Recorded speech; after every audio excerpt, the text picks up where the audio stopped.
സുഹൃത്തുക്കളെ, സഹോദരങ്ങളെ, എല്ലാവർക്കും ന്യൂസ് കേരള TVMലേക്ക് സ്വാഗതം. അപ്പോൾ കേരളം വീണ്ടും കൊലപാതക പരമ്പരയിലേക്ക് പോവുകയാണ്. അപ്പോൾ കേരളത്തിൽ ഈ കൊലപാതകികളെ, റൗഡികളെ, ഈ ചെറ്റത്തരം കാണിക്കുന്ന, അതായത് നാടിനെ നടുക്കുന്ന, നാടിന് വെറുപ്പുളവാക്കുന്ന, നാടിൽ അശാന്തി പരത്തുന്ന ഈ തെമ്മാടിക്കൂട്ടങ്ങളെ, കൊലപാതകികളെ പാലൂട്ടി വളർത്തുന്നത് ആരാണ്? കേരളത്തിലെ രാഷ്ട്രീയക്കാരുണ്ട്, അതിൽ കേരളത്തിലെ പോലീസുകാരുണ്ട്, പോലീസ് മേധാവികളുണ്ട്.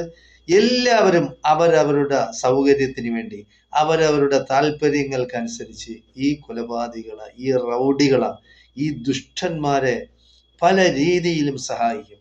അവരെ നിലനിർത്തിക്കൊണ്ടു പോകുന്നത് തന്നെ ഇങ്ങനെയുള്ള ദുഷ്ടന്മാരായ കൊലപാതകികളാണ്, റൗഡികളെയാണ്. പണ്ട് ഇവരെയെല്ലാം മനുഷ്യൻ വെറുത്തിരുന്നു, അവരെയെങ്ങും വീടിനടുത്ത് പോലും താമസിപ്പിക്കില്ലായിരുന്നു. പക്ഷേ ഇപ്പോ ഇവർക്ക് മാന്യത കൊടുക്കുന്നത്, ഇവർക്ക് പ്രസിദ്ധി കൊടുക്കുന്നത്, ഇവർ നാട്ടിലുള്ള, അതായത് നായകന്മാരാക്കണം. ഈ ദുഷ്ടന്മാരെ നായകന്മാരാക്കണം.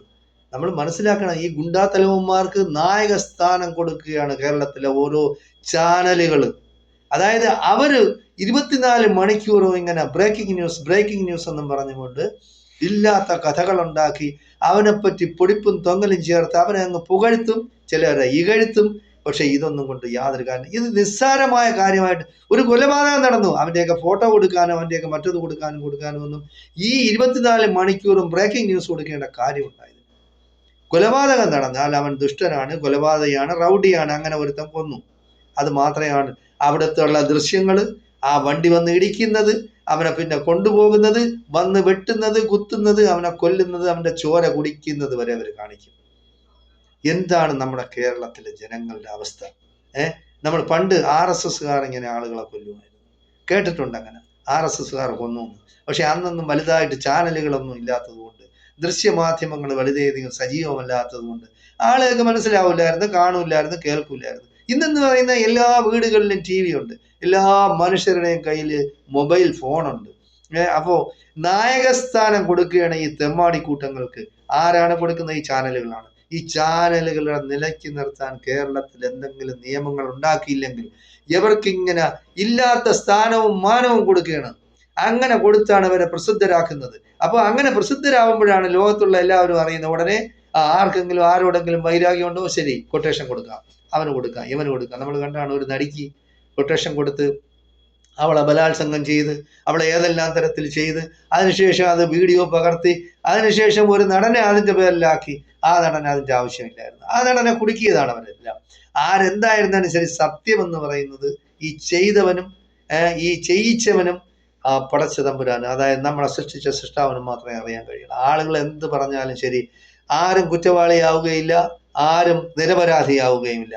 എന്തായാലും ശരി, നാട്ടിൽ നടക്കുന്ന ഇങ്ങനെ കുറ്റകൃത്യങ്ങൾക്ക്, കൊലപാതകങ്ങൾക്ക് അറുതി വരുത്തണമെങ്കിൽ ശരിയായ രീതിയിലുള്ള വിചാരണ ചെയ്ത് അവർക്ക് ശിക്ഷ കൊടുക്കണം, പരമാവധി ശിക്ഷ കൊടുക്കണം. ഇവനെയൊന്നും വെളിയിലിറക്കി വിടരുത്. അവനെല്ലാം ഇനി എന്തെല്ലാം മാപ്പപേക്ഷ എഴുതി കൊടുത്താലും, എന്തെല്ലാം നല്ല നടപ്പ് നടന്നാലും ശരി, കൊലപാതകം നടത്തുന്നവന്, നിഷ്ഠൂരമായ കൊലപാതകം നടത്തുന്നവന് നമ്മൾ ഒരു സ്നേഹിതന്മാരോ അല്ലെങ്കിൽ ശത്രുക്കളോ തമ്മിൽ ഒരു ഫൈറ്റ് ഉണ്ടായി, ശരി, പിന്നെ അബദ്ധവശാൽ ഒരു കയ്യോ കാലോ അല്ലെങ്കിൽ അടിച്ചൊടിക്കുകയോ എന്തെങ്കിലും വെച്ച് അടിക്കുമ്പോൾ, ആ ദേഷ്യം കൊണ്ട് അടിക്കുമ്പോഴത്തേക്ക് വീണ് പോവുകയോ ചെയ്യും. അല്ലെങ്കിൽ ഏതെങ്കിലും ഒരു ഇരുമ്പ് സാധനമോ തടി സാധനമോ വെച്ച് തലയിലടിച്ചാൽ മറ്റൊരുതാ മറിച്ചതാ ചെയ്ത് ചിലപ്പോൾ അബദ്ധത്തിൽ മറിച്ചു പോകുന്നത്, മരിച്ചാൽ ഓക്കെ, നമുക്കത് മനസ്സിലാക്കാം. ഇത് അങ്ങനെയല്ല, ഇത് മനഃപൂർവ്വമായിട്ട് നമ്മൾ കണ്ടത്. ഇപ്പോൾ ഈ അലുവ അതുൽ, അവൻ്റെ തന്തയ്ക്ക് അലുവ കച്ചവടമായിരുന്നു എന്നും അവൻ അതിൻ്റെ കൂടെയാണ് നിന്നതെന്നും അതിനുശേഷം ഈ അലുവ എന്നുള്ള പേരിലാണ് അറിയപ്പെടുന്നത്. അവൻ ഈ കരുനാഗപ്പള്ളി പോലീസ് സ്റ്റേഷനിൽ വന്ന് എല്ലാ ദിവസവും ഒപ്പിടുന്ന അവൻ ഈ ജിം സന്തോഷ് എന്ന് പറയുന്ന പഴയ ഒരു വർഷത്തിന് മുമ്പ് നടത്തിയ കൊലപാതകത്തിലെ പ്രതിയാണ് ഈ അലുവ അതുൽ. ഇവൻ്റെയൊക്കെ പേര് തന്നെ വലിയ അലുവ അതുൽ. ആലുവ എന്നാണ് നമുക്ക് ആദ്യം മനസ്സിൽ വരുന്നതും വായിലോട്ട് വരുന്നതും ഒക്കെ. എന്തായാലും ശരി, ഇങ്ങനെയുള്ള തെമ്മാടികൾ അവന്മാർക്ക് പ്രത്യേകമായ ഈ പ്രസിദ്ധി കൊടുക്കാതെ അവരെ അതിലൊതുക്കണം. അല്ലാതെ ബ്രേക്കിംഗ് ന്യൂസ് ആയിട്ട് നമ്മളിപ്പോൾ ഞാൻ കുറേ ചാനലുകൾ എടുത്ത് നോക്കിയപ്പോൾ എല്ലാം അതാണ് ബ്രേക്കിംഗ് ന്യൂസ് അങ്ങനെ പറഞ്ഞുകൊണ്ടിരിക്കുകയാണ്. അവരെ വൈദ്യ പരിശോധനയ്ക്ക് കൊണ്ടുപോകുന്നു, പിന്നെ അത് കാണിക്കുന്നു. എന്താ ഇത്? എന്താണ് നമ്മളെ നാട് പോണ പോക്ക്? അവര് പിന്നെ വൈദ്യ പരിശോധനയ്ക്ക് പോകുന്ന ഹോസ്പിറ്റലിൽ കാണിക്കുന്നു, അവന്മാർ യാതൊരു കൂസലുമില്ലാതെ ഭ്രാന്തന്മാരെ പോലെയാണ് അവന്മാരെ താടിയൊക്കെ വളർത്തി മീശയൊക്കെ വളർത്തി അങ്ങനെ നിൽക്കുന്നത്. അപ്പൊ ഇവരൊക്കെ എന്ന് പറയുന്ന ഒരു സൈസ് മാനസിക രോഗം ബാധിച്ചവരാണ്. യവനെയൊക്കെ എന്ന് പറയുന്ന ദുർഘട പാഠശാലയിലേക്ക് വിട്ടുകഴിഞ്ഞാൽ അവിടെയുള്ള ബാക്കിയുള്ളവരും കൂടെ നശിച്ചു പോകും. യവനെയൊക്കെ എന്ന് പറഞ്ഞാൽ കാലാകാലം ജയിലിലിടണം. യവനെയൊന്നും വെളി കാണിക്കരുത്. അങ്ങനെ ഉണ്ടെങ്കിലേ ഈ നാട് നന്നാവുള്ളൂ. എന്നാലും ശരി. അപ്പോൾ ജിം സന്തോഷ് എന്ന് പറയുന്ന ഒരുവനെ കൊലപ്പെടുത്തിയതാണ് യവൻ. അപ്പോൾ യവൻ ഇപ്പൊ കൊലപ്പെടുത്തിയിട്ട് ഇപ്പൊ 1 വർഷമാകുകയാണ്. ഈ 1 വർഷം കൊണ്ടാണ് പിന്നെ യവന് ജയിലിൽ കിടന്നു. അതിനുശേഷം ഒരാഴ്ചക്ക് മുമ്പ് അവൻ ജയിലിൽ നിന്ന് മോചിതനായി എന്ന് പറഞ്ഞാൽ ജാമ്യത്തിൽ ഇറങ്ങി. അപ്പൊ ജാമ്യത്തിൽ എടുക്കാനും ജാമ്യം കൊടുക്കാനും ഇവിടെ വകുപ്പുകളുണ്ട്. അല്ലെങ്കിൽ ഇവനെ ഒന്നും ജാമ്യം കൊടുക്കരുത്. എത്രയെങ്കിലും നാള് കുറഞ്ഞ ഒരു 5 വർഷമെങ്കിലും ജയിലിലിടണം. അതിവിടെ എങ്ങനെ ജയിലിലിടുന്ന ഇവിടത്തുള്ള സർക്കാർ തന്നെ അവരെ പിന്നെ വെറുതെ ഇവിടെയില്ലേ? നമ്മൾ കണ്ടതാണ്. പീഡനം നടത്തി 5ാം ക്ലാസ്സുകാരിയ ഒരു കുട്ടി, അത് ആ കുട്ടി മാത്രമാണ് പീഡനത്തിനിരയായെന്ന് പുറത്തു വന്ന ന്യൂസ്. അതിന് എത്രയോ എണ്ണത്തിന് അവൻ പിന്നെ ഇങ്ങനെ ബലാത്സംഗം ചെയ്തും ലൈംഗികമായി പീഡിപ്പിച്ചും ചെയ്തിട്ടുണ്ട്. അവൻ അധ്യാപകനാണ്. അവനെന്ന് പറയുന്നത് അവന് മരണം വരെ ജീവപര്യന്തം കൊടുത്ത ആ പിന്നെ കുറ്റവാളി പോലും ജയിലിൽ നിന്ന് പുറത്താണ്, അവൻ അകത്തല്ല. അപ്പൊ അങ്ങനെ അതാരാണ് ചെയ്യുന്നത്? അത് ഇവിടുത്തെ രാഷ്ട്രീയക്കാരാണ്. ഇവിടുത്തെ രാഷ്ട്രീയക്കാരെന്ന് പറഞ്ഞാൽ ഇവിടുത്തെ ഭരണവർഗമാണ്. അപ്പൊ ഈ ഭരണവർഗം തന്നെയാണ് ഇതെല്ലാം ചെയ്യുന്നത്. പോലീസ് തന്നെയാണ് ഈ റൗഡികൾ തമ്മിൽ, ഗുണ്ടാ തലവന്മാർ തമ്മിൽ കുടിപ്പൊക്കെ ഉണ്ടാക്കുക. ഒരു പിന്നെ ഗുണ്ടാ സംഘത്തിനെ മറ്റൊരു ഗുണ്ടാ സംഘത്തിനെതിരായിട്ട് ഉപയോഗിക്കും. പോലീസുകാർ തന്നെ ഉപയോഗിക്കും. അങ്ങനെയാണ്. അങ്ങനെ തന്നെ അവരുടെ ജോലി അവർ കുറച്ച് കിട്ടുകയും ചെയ്യും. പോലീസുകാർക്ക് തലവേദന തീർക്കാൻ വേണ്ടി ഞാനും കുറച്ച് നാളെ തിരുവനന്തപുരം സിറ്റിയിൽ ഉണ്ടായിരുന്നതാണ്. ഞാൻ ഗൾഫുകാരനാണ്. പക്ഷെ ഒരു 4-5 വർഷം തിരുവനന്തപുരത്ത് നിന്നപ്പോൾ അവിടെയുള്ള സംഗതി നടക്കുന്നതെല്ലാം ഞാൻ കണ്ട് മനസ്സിലാക്കിയിരുന്നു. അപ്പോൾ ഞാൻ കണ്ടത് ഇതാണ്. പോലീസുകാർ തന്നെ, പോലീസിന്റെ SI ആയിരുന്നാലും സർക്കിൾ ആയിരുന്നാലും DYSP ആയിരുന്നാലും SP ആയിരുന്നാലും അവർ ഈ ഗുണ്ടാകളെ കൊണ്ട് തന്നെ അങ്ങോട്ടും ഇങ്ങോട്ടും കൊല്ലിക്കും. അപ്പൊ അവരുടെ ജോലി കുറഞ്ഞു കിട്ടും. നല്ലത് തന്നെ. അവന്മാർ കൊല്ലുന്നതും ചാവുന്നതും നല്ലത് തന്നെ. അവന്മാർ ഈ സമൂഹത്തിൽ നിന്ന് ഇല്ലാതായി പോകണം. അല്ലെങ്കിൽ ഇതെങ്ങനെ നിർത്തും? കാരണം രാഷ്ട്രീയക്കാരനാണ് അവരെ ഉപയോഗിക്കുന്നത്. രാഷ്ട്രീയക്കാരനാണ് ഇപ്പൊ കണ്ടില്ലേ, പിന്നെ നമ്മുടെ ഈ അധ്യാപകൻ തന്നെ കുട്ടിയെ പീഡിപ്പിക്കുന്നു. 5ാം ക്ലാസ്സിൽ, അതായത് പ്രായപൂർത്തിയാകാത്ത കുട്ടിയെ പീഡിപ്പിക്കുന്നു. അത് എത്രയെങ്കിലും കുട്ടികളെ ആ സ്കൂളിൽ വെച്ച് അവൻ പീഡിപ്പിച്ചിട്ടുണ്ട്. പപ്പൻ മാഷ് എന്നാണ് RSSകാർ അവനെ സ്നേഹത്തോടെ വിളിക്കുന്നത്. അപ്പോൾ RSSകാരാണ് അവനെ സ്നേഹിക്കുന്നത്. അപ്പോൾ RSSകാരനായാൽ അവനെ അവർ സഹായിക്കും. മാർക്സിസ്റ്റുകാരനായാൽ അവർ സഹായിക്കും. കോൺഗ്രസ്സുകാരായാൽ അവരെ സഹായിക്കും. അപ്പൊ അങ്ങനെയാണ് ഇവിടെ നടന്നു പോകുന്നത്. അപ്പൊ കേരളത്തിലെ ഏറ്റവും വലിയ 3 രാഷ്ട്രീയ പാർട്ടികൾ എന്ന് പറഞ്ഞാൽ കൊലപാതകികളെയും ഈ പിന്നെ അക്രമകാരികളെയും ബലാത്സംഗക്കാരെയും സ്ത്രീ പീഡകരെയും പിന്നെ പ്രായപൂർത്തിയാകാത്ത കുട്ടികളെയും ഒക്കെ പീഡിപ്പിക്കുന്നവരെയും കൊലപാതകം നടത്തുന്നവരെയും സംരക്ഷിച്ചു പോകുന്നത് എപ്പോഴും സമൂഹത്തിലെ ഒന്നുകിൽ ഉന്നതന്മാർ, അല്ലെങ്കിൽ രാഷ്ട്രീയക്കാർ, അല്ലെങ്കിൽ ഭരണവർഗം. അപ്പോൾ ഈ CPM ആയിരുന്നാലും BJP ആയിരുന്നാലും കോൺഗ്രസ് വളരെ കുറവാണ് പിന്നെ ഇങ്ങനെ സഹായം നൽകുന്നത്. കാരണം അവർക്ക് കുറച്ച് മാന്യതയുള്ള പാർട്ടികളാണ് അവർ. പറയാതിരിക്കാൻ പറ്റില്ല. പണ്ട് കാലത്ത് CPM എന്നൊക്കെ പറഞ്ഞാൽ എൻ്റെ ചെറുപ്പകാലത്ത്, ഞാൻ സ്കൂളിൽ പഠിക്കുന്ന കാലത്ത് CPM എന്ന് പറഞ്ഞാൽ ഞങ്ങളുടെ നാട്ടിലൊക്കെ അവരൊരു സൈസ് പിന്നെ സിഗരറ്റും വലിച്ച് കള്ളും കുടിച്ച് നടക്കുന്ന ഒരു പാർട്ടികളായിരുന്നു. അപ്പോൾ അതിലൊന്നും പോകാൻ നമ്മുടെ മാതാപിതാക്കൾ അനുവദിച്ചിരുന്നില്ല. വേറെ ഏതെങ്കിലും പാർട്ടിയിൽ പൊക്കോ എന്ന് പറയും. അപ്പോൾ അങ്ങനെ ഒരു സ്ഥിതിവിശേഷം ഉണ്ടായിരുന്നു. അപ്പോൾ അത് മാറി ഇപ്പോൾ മാർക്സിസ്റ്റ് പാർട്ടി അതിനുശേഷം കുറച്ച് സജീവമായി, അവർക്ക് എല്ലാവരും സ്വീകാര്യമായി. അതുപോലെയാണ് RSSകാർ എന്ന് പറയാനും അത് അങ്ങനെ കൊണ്ടു നടക്കാനും ജനങ്ങൾക്ക് ഒരു അപകർഷതാബോധമായിരുന്നു. അതിലാരും പോകില്ലായിരുന്നു. കാര്യം RSS എന്ന് പറഞ്ഞാൽ വർഗീയവാദികളാണ്, അവർ ആളെ കൊല്ലുന്നവരാണ്, ആയുധ പരിശീലനം നടത്തുന്നത് തന്നെ ആളെ കൊല്ലാൻ വേണ്ടിയാണ് എന്നൊക്കെ ഒരു ധാരണയായിരുന്നു. അങ്ങനെ വർഗീയത വെച്ച് പുലർത്തുന്നത് ശരിയാണ്, നമ്മളെല്ലാം മുസ്ലിങ്ങളും ഹിന്ദുക്കളും ക്രിസ്ത്യാനികളും എല്ലാം ഒന്നിച്ച് താമസിക്കുന്നതിൽ എന്നൊക്കെ ഒരു രീതിയായിരുന്നു നേരത്തെ. അത് ഇപ്പോൾ അതും മാറി. കാരണം അവരാണ് ഭരിക്കുന്നത്. അവർ ഭരിക്കുന്നത് മാത്രമല്ല, കേരളത്തെ സംബന്ധിച്ചിടത്തോളം പോലീസ് സേനയെ തന്നെ നിയന്ത്രിച്ചു കൊണ്ടുപോകുന്നത് RSSകാരാണ്. ഭരണം CPM-നാണെങ്കിലും CPM നേതൃത്വത്തിലുള്ള ഇടതുപക്ഷ ജനാധിപത്യ മുന്നണിയാണെങ്കിലും ശരി. പക്ഷെ പോലീസിനെ നിയന്ത്രിക്കുന്നതും പോലീസിനെ നിയന്ത്രിച്ച് അവരുടെ പരിപാടികൾ നടപ്പാക്കുന്നതും കേരളത്തിലെ RSSകാരാണ്, BJP നേതൃത്വമാണ്. നമ്മളിപ്പോൾ കണ്ടാണ്, 2 ദിവസം മുമ്പ് ഞാൻ കണ്ടാണ് ഒരു ചാനലില് അവര് ഏതോ മുഖ്യമന്ത്രിക്ക് എതിരായിട്ടാണ്, ഗണേശനെതിരായിട്ടാണ്, ആരാണെന്ന് ഞാൻ നല്ലതുപോലെ ശ്രദ്ധിച്ചില്ല. എന്തായാലും ശരി, അവർ കൊടിയായിട്ട് വരുന്നു, അവർ അങ്ങനെ തടയാൻ ശ്രമിക്കുന്നു, അവരെ അങ്ങ് കെട്ടിപ്പിടിച്ചു കൊണ്ടുപോവാണ് പോലീസുകാർ. അതേസമയം യൂത്ത് കോൺഗ്രസ്സുകാരും മുഖ്യമന്ത്രിക്കെതിരെ ഒരു കടിക്കടി പൊക്കിക്കൊണ്ട് പോയാൽ അവരെ ലാത്തിക്ക് അടിക്കുകയാണ്. അപ്പോൾ കേരളത്തിലെ നിയന്ത്രണം എന്ന് പറയുന്നത്, പോലീസ് നിയന്ത്രണം എന്ന് പറയുന്നത്, അവർക്ക് പ്രത്യേകിച്ച് നിർദ്ദേശമുണ്ട്. RSSകാരെയും BJPക്കാരെയും സംഘപരിവാർ ശക്തികളെ നിങ്ങൾ യാതൊരു കാരണവശാലും ഉപദ്രവിക്കരുത്. അപ്പൊ അവരെ സംരക്ഷിച്ച് പോലീസ് കെട്ടിപ്പിടിച്ച് കൊണ്ടുപോവുകയാണ്. വേറെ ആരും ഉപദ്രവിക്കരുത്, പോലീസുകാർ അടിക്കരുത്. പണ്ട് സെൻകുമാർ DGP ആയിരുന്ന കാലത്തും ഇങ്ങനെയാണ്. DGP അതെ DIG അങ്ങോട്ടും ആയിരുന്നു ആ സമയത്ത്. തിരുവനന്തപുരത്ത് NSSന്റെ ഒരു കോളേജുണ്ട്. ആ കോളേജിൽ വെച്ച് അവിടെ കോളേജിനകത്ത് സംഘർഷം നടക്കുമ്പോൾ ഓടിച്ചിട്ടടിക്കാൻ പോയ ഒരു പോലീസുകാരന്റെ ഡ്രസ്സ് വരെ ഊരി വാങ്ങിച്ചവനാണ് ഈ തെണ്ടി. ഇവൻ DGP ആവാൻ യാതൊരു യോഗ്യതയില്ലാത്തവന് കോൺഗ്രസ് സർക്കാരിന്റെ കാലത്ത് DGP ആക്കി. കാരണം ഈ വിഷജീവികളെ എന്ന് പറയുന്നത്, വിഷജീവികൾ എപ്പോഴും വിഷജീവികൾ തന്നെയാണ്. നാട്ടിൽ കലാപം പടർത്താനും, നാട്ടിൽ വെറുപ്പും വിദ്വേഷവും ഉണ്ടാക്കാനും, ജാതീയമായ വേർതിരിവ് ഉണ്ടാക്കാനും, ജനങ്ങൾക്ക് അതായത് നീതിന്യായ വ്യവസ്ഥയിലുള്ള അവർക്കുള്ള വിശ്വാസം നഷ്ടപ്പെടുത്താനുമേ ഇവനെ പോലുള്ള ചെറ്റകളായ ഈ DGP സെൻകുമാർ എന്ന് പറയുന്ന മഹാവർഗീയവാദിയാണ്. അവനെ പോലുള്ള ചെറ്റകളെയാണ് ഇവിടെ DGP ആക്കിയത്. അത് UDF ചെയ്ത ഏറ്റവും വലിയ തെറ്റാണ്. LDFന്റെ കാലത്തും ചെയ്തു. LDFന്റെ കാലത്തും അതുപോലെയുള്ള വർഗീയവാദികളെ DGP ആക്കിയിട്ടുണ്ട്, കേരളത്തിലെ പോലീസിന്റെ മേധാവികളാക്കിയിട്ടുണ്ട്. അപ്പൊ ഇങ്ങനെയുള്ള ചെറ്റത്തരം കാണിക്കുന്ന പോലീസ് ഉദ്യോഗസ്ഥന്മാരെയാണ് ആദ്യം പുറത്താക്കുന്ന മാത്രമല്ല, ഇവനെയൊക്കെ അകത്താക്കണം. നീതിന്യായ വ്യവസ്ഥയിൽ ജനങ്ങൾക്ക് വിശ്വാസം വരണമെങ്കിൽ ആര് തെറ്റ് ചെയ്താലും അവന് നിർബന്ധമായിട്ട് നിയമത്തിന്റെ മുന്നിൽ കൊണ്ടുവന്ന് വിചാരണ നടത്തി അവന് ശിക്ഷ കൊടുക്കേണ്ട കാലം അതിക്രമിച്ചിരിക്കുക. കേരളത്തിലെ ആയിരുന്നല്ല, ഇന്ത്യയിലെ നീതിന്യായ വ്യവസ്ഥയിൽ മാറ്റം വരുത്തണം. പരിശുദ്ധമായ ഈ റമദാൻ മാസത്തില് 4 മുസ്ലിങ്ങളെ കൊന്നു, കൂട്ടക്കൊല ചെയ്തു. കൂട്ടക്കൊലയല്ല, ഓരോരുത്തരെ വ്യക്തിപരമായിരുന്നു.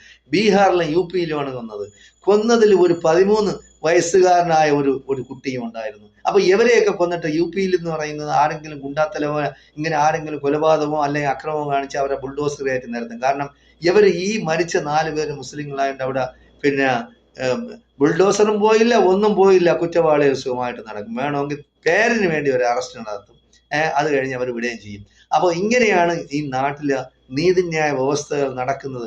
വളരെ അപൂർവമായിട്ടാണ് ഈ ആളുകൾക്ക് ശിക്ഷ കൊടുക്കുന്നത്. എന്തായാലും ശരി, ജിം സന്തോഷിനെ കൊന്ന ഈ നമ്മുടെ അലുവ അതുലിനെ എന്തായാലും ശരി മൃഗീയമായി കൊലപ്പെടുത്തി. നമ്മൾ മനസ്സിലാക്കണം, ആ വാളെടുത്തവൻ വാളാൽ എന്ന് നമ്മൾ പറഞ്ഞു കേട്ടിട്ടുണ്ട്, അങ്ങനെ ഒരു ചൊല്ലുണ്ട്. അപ്പോൾ ഈ ഏത് ഗുണ്ടയും ശരി അവസാനം ഇങ്ങനെ തന്നെയാണ് മരിക്കുന്നത്. ആ മരണം എന്ന് പറയുന്നത് അങ്ങനെ തന്നെ ഇവനെല്ലാം മരിക്കുകയാണ്, റോഡിൽ കിടന്ന് മരിക്കണം. കാരണം എത്ര പേരെ കൊലപാതകം നടത്തി ഇവനെല്ലാം പൈസയ്ക്ക് വേണ്ടിയും വേറെന്തെങ്കിലും ആളുകളുടെ പ്രീതിക്ക് വേണ്ടിയും ഇങ്ങനെ ആളുകളെ കൊല്ലുന്നത് നമ്മൾ മനസ്സിലാക്കണം. മൃഗങ്ങളെ കൊല്ലുന്നത് പോലെയല്ല മനുഷ്യനെന്ന് പറയുന്നത് മനുഷ്യനാണ്. ആ മനുഷ്യ രക്തം, മനുഷ്യ ജീവൻ, ഒരു മാതാപിതാക്കളുടെ മക്കളാണത്, സഹോദരനാണ്, അതായത് ഭാര്യയുടെ ഭർത്താവാണ്, മക്കളുടെ തന്തയാണ്. അങ്ങനെയുള്ള ഒരു മനുഷ്യനെ പച്ചയ്ക്ക് ഇങ്ങനെ വെട്ടിക്കൊല്ലുക എന്നൊക്കെ പറയുന്നത് നമ്മൾ ചിന്തിക്കുന്നതിന് അപ്പുറമാണ്. അപ്പൊ അതുകൊണ്ട് ഇങ്ങനെയുള്ള കുറ്റവാളികളെ നിർബന്ധമായിട്ടും ശരിയായ ശിക്ഷ നല്ലതുപോലെ വിചാരണ ചെയ്ത് ഇവനൊക്കെ വേണ്ടി ജാമ്യം എടുക്കാൻ നടക്കുന്ന അഡ്വക്കേറ്റുമാരുണ്ട്, വക്കീലന്മാരുണ്ട്. അവർക്ക് അവരുടെ ജീവിതമാണ് പ്രശ്നം. അവർക്ക് പൈസ കിട്ടിയാൽ മതി, അവർ ആരെ വേണമെങ്കിലും ജാമ്യത്തിൽ എടുക്കാൻ പോകും, അവർക്ക് വേണ്ടി കേസ് വാദിക്കും, എന്ത് കള്ളവും പറയും, എന്ത് ചെറ്റത്തരവും കാണിക്കും. അപ്പൊ ഇങ്ങനെയുള്ള സമൂഹത്തിലെ ഈ വിഷജന്തുക്കളെ, ഈ ക്യാൻസറാണ് ഇവന്റെയൊക്കെ ഉള്ളില്. അല്ലെങ്കിൽ ആരെങ്കിലും അതിന് പോകും. അതായത് മാനം മര്യാദയിൽ നടക്കുന്ന, സത്യത്തിലും ധർമ്മത്തിലും വിശ്വസിക്കുന്ന ആരെങ്കിലും ഇങ്ങനെയുള്ള പരിപാടി ചെയ്യൂ. ഒരു കൊലപാതകയാണെന്ന് കണ്ട് കേട്ട് അറിഞ്ഞ് അവന് വേണ്ടി ജാമ്യം എടുക്കാനും അവന് വേണ്ടി കേസ് വാദിക്കാനും പോകുന്ന അത്രത്തോളം അധപ്പതിച്ച് നമ്മളെ സംസ്കാരം എന്ന് പറയുന്നത്. എന്തായാലും ശരി, ഇങ്ങനെയുള്ള ചെറ്റകളെ നമ്മൾ ഇവർക്ക് കൂടുതലായിട്ട് നിങ്ങൾ മാധ്യമ ശ്രദ്ധ കൊടുക്കരുത്. നിങ്ങൾ ഇവര് ഇങ്ങനെ മണിക്കൂർ അല്ലെങ്കിൽ മിനിറ്റ് വെച്ച് നിങ്ങൾ ബ്രേക്കിംഗ് ന്യൂസ് കൊടുത്ത് അവരെ പുകഴ്ത്താനും അവരുടെ കാര്യങ്ങൾ ചില ചാനലുകൾ വെറുതെ അവനെ അങ്ങ് പുകഴ്ത്ത, അവൻ മദ്യപിക്കൂല, അവൻ പെണ്ണുപിടിക്കാൻ പോവില്ല, അവൻ വ്യഭിചരിക്കാൻ പോവില്ല, അങ്ങനെ ഇങ്ങനെ പറഞ്ഞ് അവനെ അങ്ങ് പൊക്കുകയാണ്. അവൻ ഇത് മാത്രമേ ചെയ്യുള്ളൂ. അവൻ്റെ ആ ഇഷ്ടം എന്ന് പറയുന്ന ചോരയാണ്. അപ്പൊ ഇത് കണ്ടും കേട്ടും വളരുന്ന ചില പ്രതികാര പിന്നെ ബുദ്ധിയുള്ള പ്രതികാരമയത്തിന് വേണ്ടി ദാഹിക്കുന്ന ചില കുട്ടികൾക്ക് ഇത് അവർക്ക് മനസ്സിൽ പിടിക്കും. ശരി, എനിക്കും അങ്ങനെ ആവണം. കാരണം അവന്റെ അമ്മയോ അച്ഛനെയോ ചിലപ്പോൾ അവന്റെ മുന്നിട്ട് ആരെങ്കിലും അടിക്കുകയോ കുത്തുകയോ കൊല്ലുകയോ ചെയ്തിട്ടുണ്ട്. അപ്പൊ അവന്റെ മനസ്സിൽ ഇങ്ങനെ പ്രതികാര വാഞ്ച ഇങ്ങനെ വന്നുകൊണ്ടിരിക്കുമ്പോൾ അവൻ എന്ത് ചെയ്യും? ശരി, എനിക്ക് ഇതുപോലെ ആകണം എന്ന് ചിന്തിക്കും. അപ്പൊ ഇങ്ങനെയുള്ള ചെറ്റകൾക്ക് നിങ്ങൾ കൂടുതലായിട്ട് നിങ്ങൾ പ്രചാരണം കൊടുക്കരുത് എന്നാണ് എനിക്ക് ഈ ചാനലുകളോട് പറയുന്നത്. ചാനലുകൾക്ക് ഒരു നിയന്ത്രണം വേണം. നിങ്ങൾ നിലയ്ക്ക് നിൽക്കണം. അല്ലാതെ ഇങ്ങനെ ഈ സമൂഹത്തിൽ നിങ്ങൾ ഈ ആളുകൾക്ക് ഇല്ലാത്ത പ്രസിദ്ധിയും അതും ഇതും കൊടുത്ത് സമൂഹത്തിനെ വഴിപിഴപ്പിക്കരുത് എന്നാണ് എനിക്ക് പറയാനുള്ളത്. അല്ലെങ്കിൽ നിർബന്ധമായിട്ടും നമ്മുടെ സർക്കാരുകൾ, കാലാകാലങ്ങളിൽ വരുന്ന സർക്കാരുകൾ ഇവർ ഉപയോഗിക്കുന്നുണ്ട്, പോലീസ് മേധാവികൾ ഉപയോഗിക്കുന്നുണ്ട് ഈ കുറ്റവാളികളെ. അപ്പൊ ഇതിനിൽ നിന്ന് ഒരു മോചനം നമുക്ക് വേണമെങ്കിൽ ഇവർക്ക് കൂടുതൽ പ്രസിദ്ധിയും ഇവർക്ക് കൂടുതൽ പ്രചാരണവും കൊടുക്കാതെ ഇവർക്ക് ശരിയായ ശിക്ഷ വാങ്ങിച്ചു കൊടുക്കാൻ വേണ്ടി നമ്മളെല്ലാവരും ഒന്നിച്ച് ശ്രമിക്കണമെന്നും അവരുടെ കുടുംബത്തെ തന്നെ വെറുക്കണം, സമൂഹത്തിൽ നിന്ന് നിഷ്ക്രിയരാക്കണം, അടുത്ത് പോലും താമസിപ്പിക്കരുത് ഇങ്ങനെയുള്ളത്. അങ്ങനെയെങ്കിലും അവർ മനസ്സിലാക്കട്ടെ, സമൂഹത്തിൽ നിന്ന് ഒറ്റപ്പെട്ട് ജീവിക്കുമ്പോഴെങ്കിലും നമുക്ക് ഇങ്ങനെയുള്ള പ്രവൃത്തികൾ പോരുതെന്ന് പറഞ്ഞ് മക്കളെ ശരിയായി വളർത്തേണ്ട ചുമതല എന്ന് പറയുന്നത് മാതാപിതാക്കൾക്കാണ്. പല മക്കളെയും വഴിപിഴപ്പിക്കുന്ന സ്വന്തം തള്ളമാരാണ്.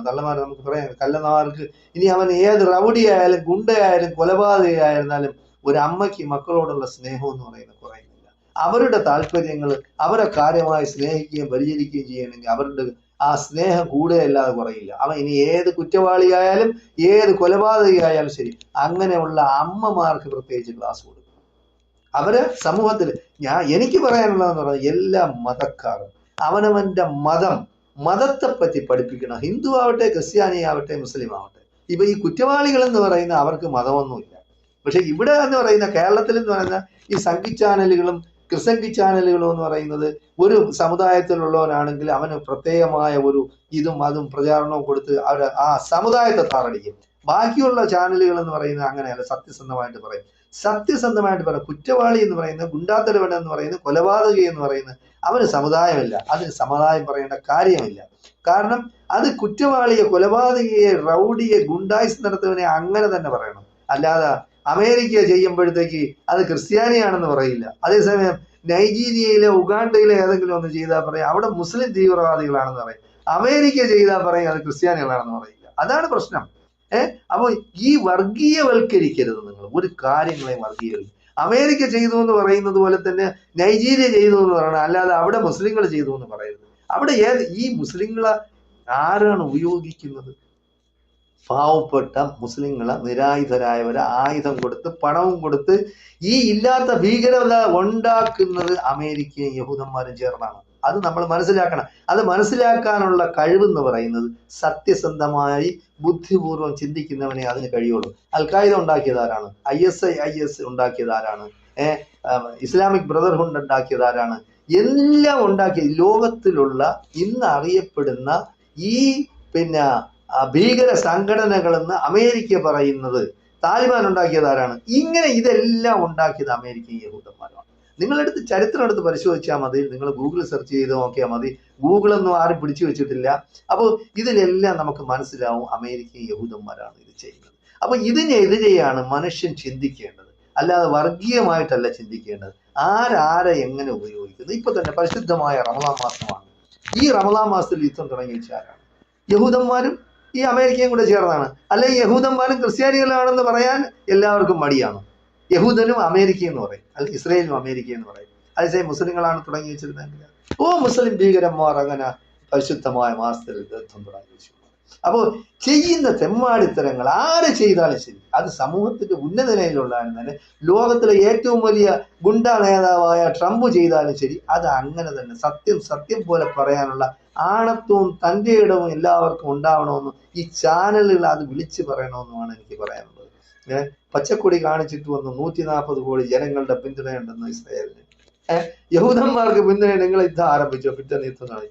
യഥാർത്ഥത്തിൽ ഒരു രാഷ്ട്ര നേതാക്കളെന്ന് പറയുന്ന ഒരു ലോക നേതാവ് ആകണമെന്ന് ആഗ്രഹിക്കുന്നുണ്ടെങ്കിൽ ഈ മോഡി ചെയ്യേണ്ടത് എന്താണ്? ഓടിച്ചെന്നിട്ട് അവിടെ ചെന്ന് ഇല്ലാത്ത പ്രശ്നങ്ങൾ ഉണ്ടാക്കരുത്. നിങ്ങൾ യുദ്ധം വേണ്ട, നമുക്ക് സമാധാനം വേണം. എന്ത് പ്രശ്നമുണ്ടെങ്കിലും നമുക്ക് ഒരു മേശയ്ക്ക് ചുറ്റുമിരുന്ന് സംസാരിച്ച് നമുക്ക് തീർക്കാമെന്ന് പറയാനുള്ള കഴിവും തൻ്റെ ഇടവും ആണത്വം ഉണ്ടാവണം. അതില്ലാതെ പോയ പെണ്ണും കെട്ട നേതാക്കന്മാരിന്ന് ലോകത്തിരുന്നാൽ എങ്ങനെ ഈ ലോകം നന്നാവും? നമ്മൾ എന്താണ്, നമുക്ക് വേറെ ഒന്നും നമുക്ക് ചെയ്യാൻ കഴിയില്ല. നമുക്ക് ദൈവം പടച്ച തമ്പുരാന്റെ അടുത്ത് പ്രാർത്ഥിക്കാൻ മാത്രമേ കഴിയാം. എന്തായാലും ശരി, ഈ യുദ്ധം എന്ന് പറയുന്നത് ലോകത്തെ മൊത്തം ബാധിക്കുന്ന പ്രശ്നമാണ്. ഈ യുദ്ധം എന്ന് പറയുന്നത്, ഈ യുദ്ധം കൊണ്ട് ആരും ഒന്നും നേടില്ല, എല്ലാവർക്കും നഷ്ടമേ ഉണ്ടാവുള്ളൂ. ഈ യുദ്ധത്തിന് കാരണക്കാരായ ആരെല്ലാം ഉണ്ടോ അവർക്കെല്ലാം പടച്ച തമ്പുരാന്റെ ശാപം ഉണ്ടാകട്ടെ എന്ന് എല്ലാവരും ഈ പരിശുദ്ധമായ റമദാൻ മാസത്തിന് 4 നോമ്പും കൂടെ ഉള്ളൂ. ഈ 4 നോമ്പിന്റെ അവസാന രാവുകളിൽ നിങ്ങൾ, അതായത് അർദ്ധരാത്രി നിങ്ങൾ ഇരുന്ന് പ്രാർത്ഥിക്കണം. ഇങ്ങനെ ഈ ഒരു യുദ്ധം ജനങ്ങളുടെ മേൽ അടിപ്പേൽപ്പിച്ച് ജനങ്ങൾക്ക് പ്രയാസങ്ങളും നഷ്ടങ്ങളും ഉണ്ടാക്കി വെച്ച ഇവർക്ക് അള്ളാഹുവിന്റെ ശിക്ഷ, അതായത് പടച്ച തമ്പുരാന്റെ ശിക്ഷ ഇറങ്ങണം, അള്ളാഹുവിന്റെ ശാപം ഇവരുടെ മേൽ ഉണ്ടാകട്ടെ എന്ന് നിങ്ങൾ മനസ്സുരുകി നിങ്ങൾ ദുആ ചെയ്തു കഴിഞ്ഞാൽ അവർക്ക് ആ ശാപം ഉണ്ടാവും. അങ്ങനെയെങ്കിലും യൗമാർ ഈ ലോകത്ത് നിന്ന് ഇല്ലാതാവട്ടെ, യവർ നശിക്കണം. കാരണം ഇങ്ങനെ ജനങ്ങളെ ബുദ്ധിമുട്ടിക്കുന്ന, ജനങ്ങൾക്ക് ഭയവിഹുലത ഉണ്ടാക്കി ഭീകര അന്തരീക്ഷം സൃഷ്ടിച്ച് ജനങ്ങൾക്ക് സന്തോഷമായിട്ടും സൗഹൃദവുമായിട്ട് കിടന്നുറങ്ങാൻ പറ്റാത്ത ഒരു അവസ്ഥ ഈ ലോകത്തായിരുന്നാലും നമ്മുടെ നാട്ടിലായിരുന്നു ഉണ്ടാക്കുന്ന ആരായിരുന്നാലും ശരി, അവർക്കെതിരെ നിങ്ങളെല്ലാം പടച്ചവനാ, ഏത് ഹിന്ദു ആവട്ടെ, മുസ്ലിം ആവട്ടെ, ക്രിസ്ത്യാനി ആവട്ടെ, നിങ്ങളെല്ലാം അവനവന്റെ ദൈവങ്ങളെ വിളിച്ച്, ദൈവം ഒന്നേ ഉള്ളെങ്കിലും നിങ്ങൾ പല പേരുകളിലാണ് അറിയപ്പെടുന്നത്, നിങ്ങൾ വിളിച്ച് നിങ്ങൾ പ്രാർത്ഥിക്കും. ഇവർ ഇതിനൊരു പരിഹാരം ഉണ്ടാവാൻ വേണ്ടി പ്രാർത്ഥിക്കും. എന്തായാലും ശരി, യുദ്ധം തുടങ്ങി വെച്ചത് 170 പെൺകുട്ടികളുടെ ജീവൻ എടുത്തുകൊണ്ടാണ്. ഒരു വിദ്യാലയത്തിൽ പഠിക്കുന്ന, അതായത് പെൺകുട്ടികൾ മാത്രം പഠിക്കുന്ന വിദ്യാലയത്തിൽ ബോംബിട്ടുകൊണ്ടാണ് അമേരിക്കയും ഇസ്രയേലും തുടങ്ങിയത്. നമ്മൾ മനസ്സിലാക്കണം, 170 എവനൊക്കെയാണ് പറയുന്ന സ്ത്രീകൾക്ക് വേണ്ടി സംസാരിക്കുക. എന്ത് സ്ത്രീകൾക്ക് വേണ്ടി സംസാരിക്കുക? എന്ത് സ്ത്രീ സ്വാതന്ത്ര്യമാണ്? ഒന്നുമില്ല, വെറുതെയാണ്, കാപട്യമാണ്. രാഷ്ട്രീയക്കാരും ഭരണത്തിലിരിക്കുന്നവനും എന്ന് പറയുന്ന കാപട്യക്കാരനും വഞ്ചകന്മാരുമാണ്, കാപട്യക്കാരാണ് അവർ. രാഷ്ട്രീയക്കാരാ 100% നിങ്ങൾ വിശ്വസിക്കാനേ പാടില്ല. അവർ കാവട്യവക്കാരാണ്, അവർ വഞ്ചകരാണ്, അവർ ചതിക്കും, ജനങ്ങളെ കുഴിയിൽ ചാടിക്കും. അങ്ങനെ ഉള്ളവരെ നമ്മൾ മനസ്സിലാക്കിയെടുക്കണം. അത് മനസ്സിലാക്കിയെടുക്കണമെങ്കിൽ അതിന് പ്രത്യേകമായ ഒരു കഴിവ് തന്നെ വേണം. അതിനുവേണ്ടി ഈ ചാനലുകളെല്ലാം ഈ കള്ളന്മാരെയും കൊള്ളക്കാരെയും ജനങ്ങളുടെ മുമ്പിൽ നിങ്ങൾ തുറന്നു കാണിക്കണം. അല്ലാതെ അവരെ പുകഴ്ത്തരുതേ എന്നാണ് എനിക്ക് പറയാനുള്ളത്. ജയ് ഹിന്ദ്, ജയ് ഭാരത്.